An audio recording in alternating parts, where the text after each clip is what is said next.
yun na 20 garlic honey. Ito yung ating kailangan, honey.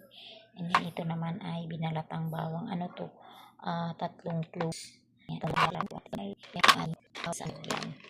Ayan ang ating honey.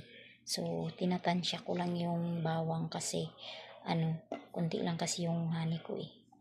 Hindi, dagdagan ko to siya ng 2 spoon na vinegar, apple cider vinegar. So, ayan ang ating garlic with honey. Iaboro natin siya mga 3 weeks or 4 weeks. Thank you so much. See you my next video. Bye. Yan, mayroon na tayong pang sa ating katawan. Ayan.